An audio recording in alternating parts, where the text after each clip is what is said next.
Hi, everyone. Can you all see the whiteboard? Yes. Okay, good.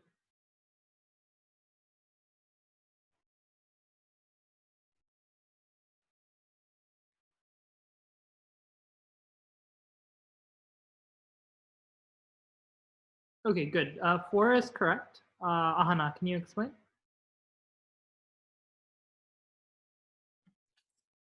So I found the I took out the decimal points in 1.43 and 1.95. And then I found the greatest common divisor of them, Mhm.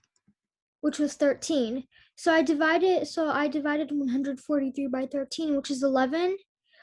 195 by 13, which was 15. I subtracted 11 from 15. I got 4. Good. That's correct. So you get 143 and 195 cents. Greatest common divisor is 13. So 13 times 11 and 13 times 19 times 15 are 143 and 195 respectively. So 15 minus 11 gives us 4. Any questions on this?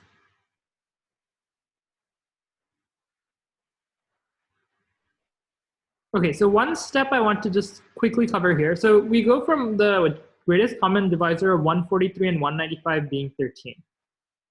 So it's a fairly easy step, but let's just go over quickly a few ways of actually finding GCD here. Ahana, how did you find the greatest common divisor here?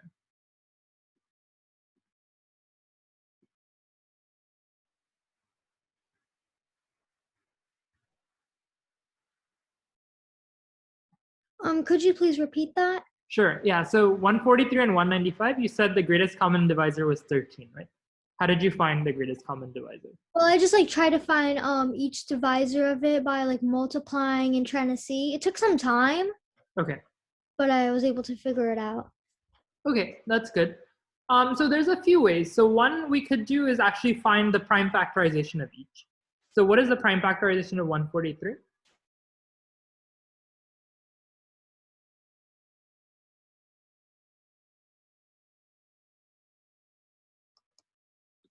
So 143 is 11 times 13.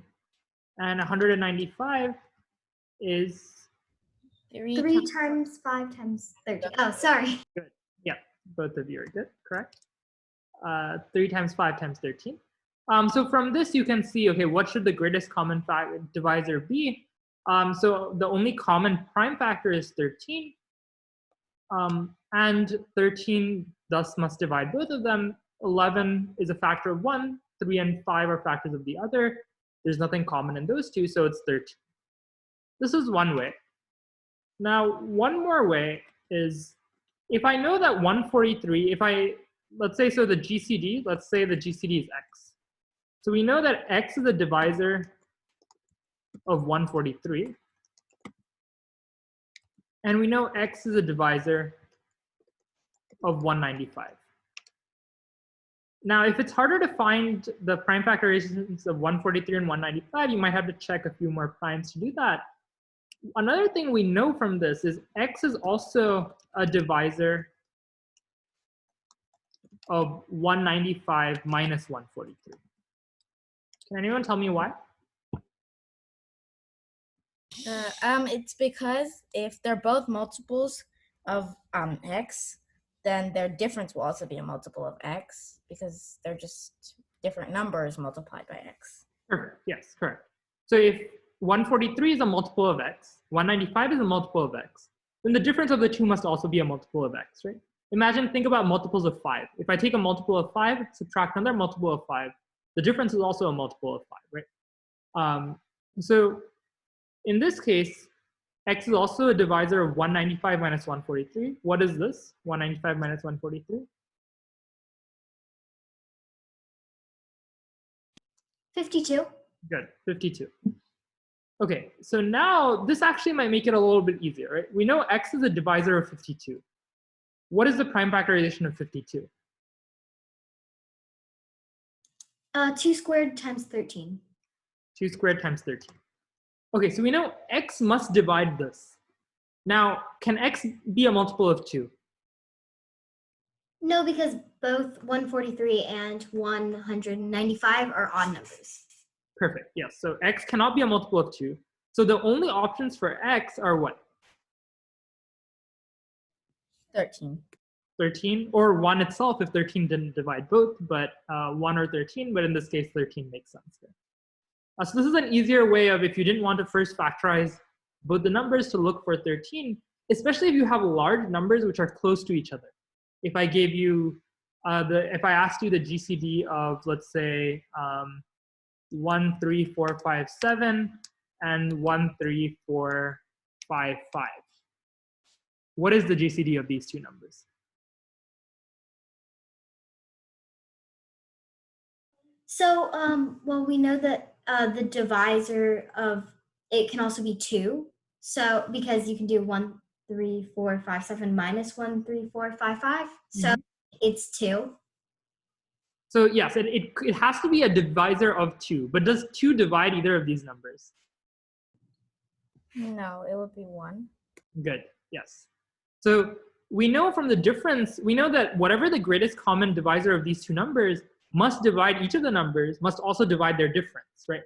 So it must also be the greatest common divisor with 2. So that means it has to be just 1 or 2, right? But 2 itself doesn't divide 1, 3, 4, 5, 5, doesn't divide 1, 3, 4, 5, 7. So it must be 1. Does that make sense? Yes. Okay, so this can be a useful trick to get the GCD a little bit more efficiently.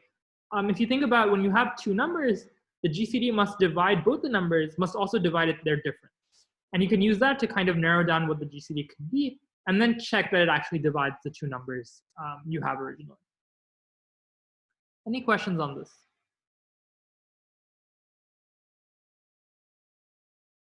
Okay, let's move to the second.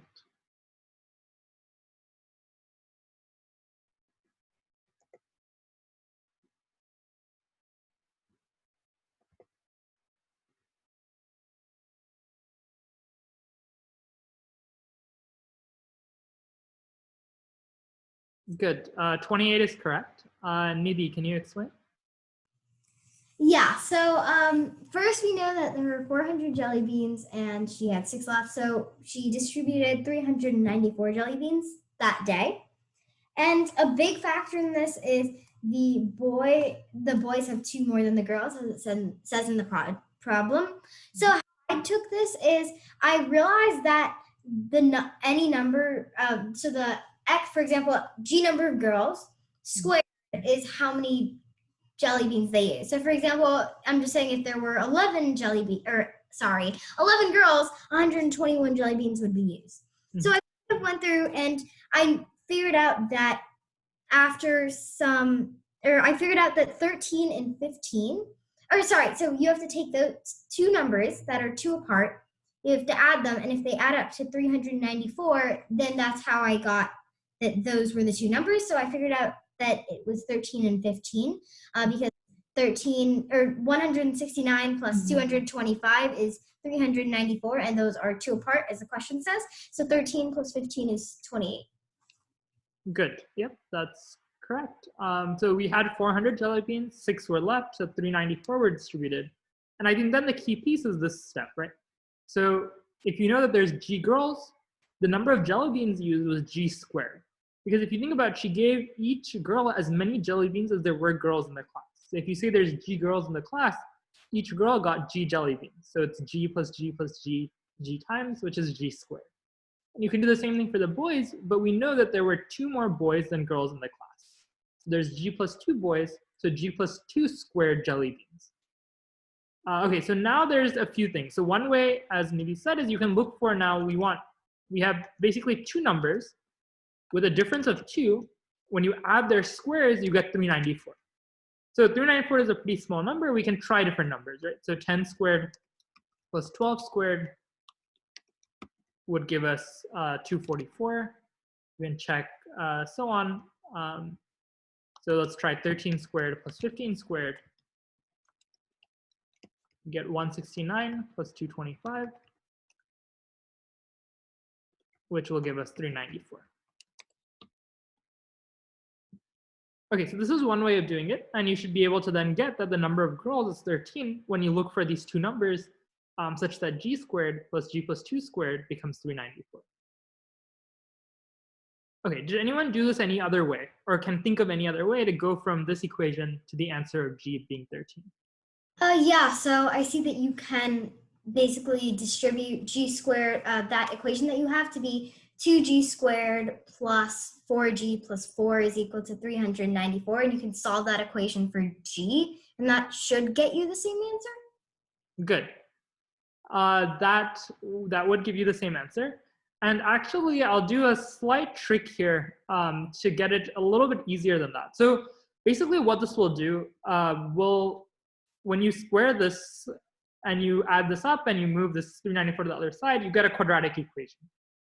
So I think some of you may have covered this in school already, some may not. A quadratic equation, you can solve it in different ways.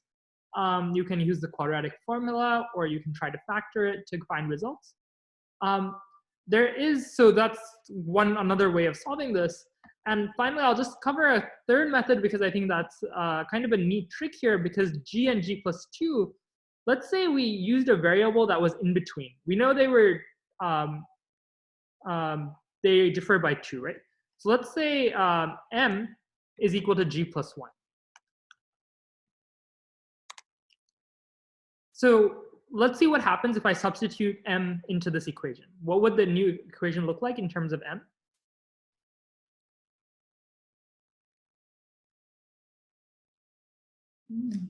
It would be m minus 1 whole squared plus m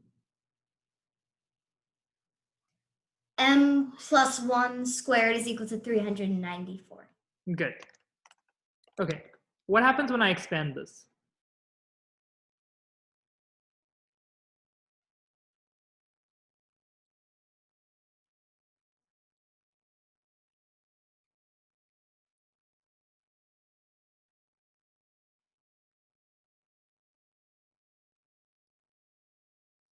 So what is m minus 1 squared? M squared minus 2m minus 2. Or minus 1, sorry. Close, plus 1.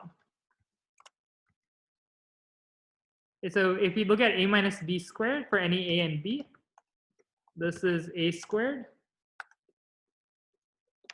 minus 2ab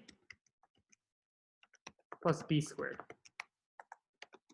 Okay, so now that's the m minus 1 squared portion. What's the m plus 1 squared portion? M squared plus 2m plus 1. Good. Is equal to 394. Okay, what happens when I simplify this or clean this up? It would, so 2m both of them would be canceled out, so it would just be 2m squared plus 2 is equal to 394. Okay, can I simplify this even further? Yeah, 2m squared is equal to 392. M squared is equal to 300,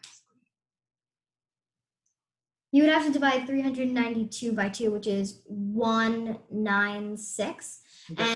And the square root of 196 is 14. Good. Yep, that's correct. So this is another way of getting from this equation to the answer. The trick here is that you can see, because this is g and g plus 2, if I actually make the variable the one in the middle, I can get these two terms to cancel out, the minus 2m and plus 2m. By doing that, I can actually just get m squared is equal to something and just take the square root directly, instead of having a quadratic that still has the m term, and I have to then figure out how to solve that quadratic. This gives us the middle being 14, and then the two numbers being 13 and 15. Does this make sense? Yes. Okay, good. So there's many ways of doing this. Once you figure out just these two pieces, if the number of girls and number of boys, that squared is the number of jelly beans used, you can get this equation. You can either look for numbers that work, which is fairly easy because the number is small. You can try to expand this, get a quadratic and solve that, or you can try to just substituting this variable, which actually cancels nicely and gives you the middle number directly. Any questions on this?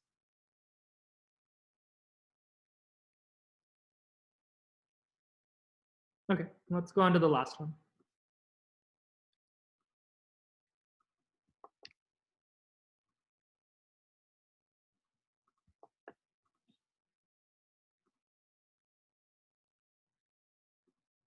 Okay, good. 728 is correct. Sanvi, can you explain? Okay, so they're asking how many whole numbers between 1 and 1,000 do not contain the digit 1. So basically all the numbers between those two can be split into 3 categories. The ones with 1 digit, the ones with 2 digit, and numbers with 3 digits. So I first calculated how many 1-digit numbers there were without 1. And so there are 10 digits. You can't use 0 because it's between 1 and 1,000, and you can't use 1 either. So there'll be 8 1-digit numbers. And then for 2 digits, so again, you have 10 digits to choose from. You can't use 0 as the first digit because it would be a 1-digit then, and you can't use 1 either, so it'll be 8. And then for the second one, you can use everything but 1, so it'll be 8 times 9, which is 72. So you get 72 2-digit numbers. And for the 3-digit numbers, again, you can't use 0 or 1 for the beginning, so 8 times 9, and then again times 9, because you can use everything but 1 for the last place digit. So that would be 648. If you add 8, 72, and 648, you get 728. Good. Yep, that's exactly right. So this is kind of a casework solution. So you think about whole numbers between 1 and 1,000 does not contain the digit 1. You can look at 1-digit numbers, 2-digit numbers, 3-digit numbers, and this is correct. So for 1 digit, you can think about not having 0 or 1 as the 1-digit number. There's 8 choices.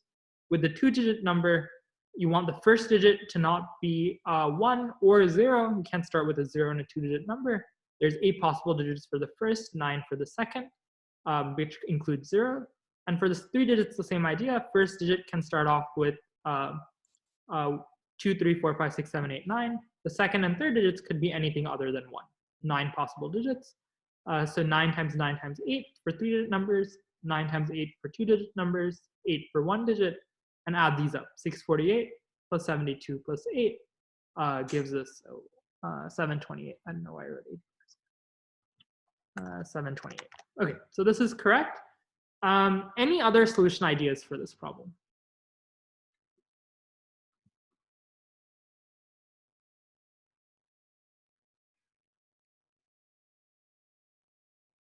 So what if I want to just do it in one step without thinking about 1-digit, 2-digit, and 3-digit numbers separately?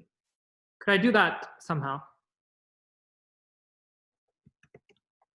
Maybe by finding how many how many numbers you could make with using the digit 1. Yeah, actually, we could do that as well. I think that is another solution. That's not the one I had in mind, but I think that might end up being similar to this. Let's think about if we forget the case of 1-digit, 2-digit, or 3-digit numbers, right? What if we allow numbers like 0, 4, 0? What is this number itself? 40. 40, right? So we could imagine that let's allow digits to be 0 even at the beginning of a number. This just makes it such that I'm just representing a smaller number with zeros in front, and essentially it's equivalent to removing the zeros at the beginning, right? 007 is just the number 7.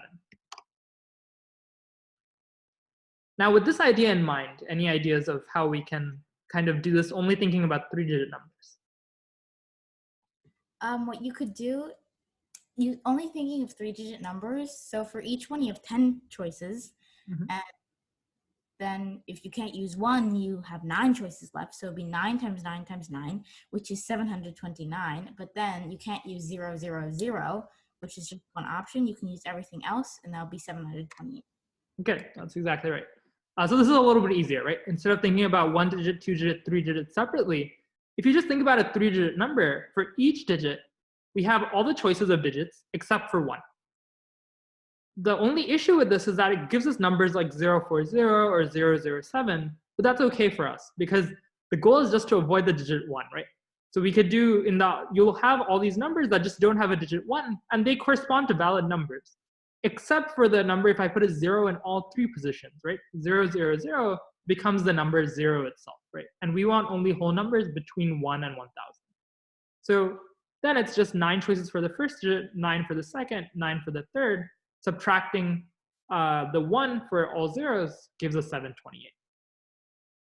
Does this make sense?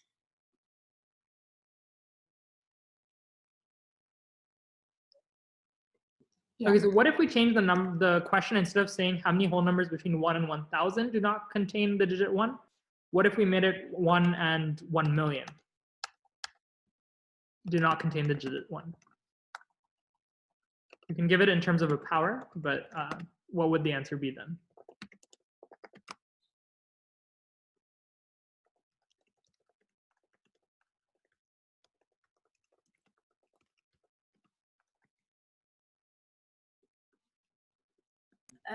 Would it be 9 to the power 6 minus 1? Good, that's exactly right. So it's the same idea here, right? Now instead of a 3-digit number, with a million, we're allowing 6 digits here, right? So 9 choices for each of the 6 digits, minus 1 for the all 0 case. There's 9 to the 6th minus 1 whole numbers between 1 and a million that don't contain the digit 1. So here you can really see why it's helpful over doing the casework, right? In that case, we would have had to do 4-digit, 5-digit, 6-digit, and add these up. In this case, you can just get it directly, thinking about 9 to the power 6 and just subtracting 1. Any questions on this?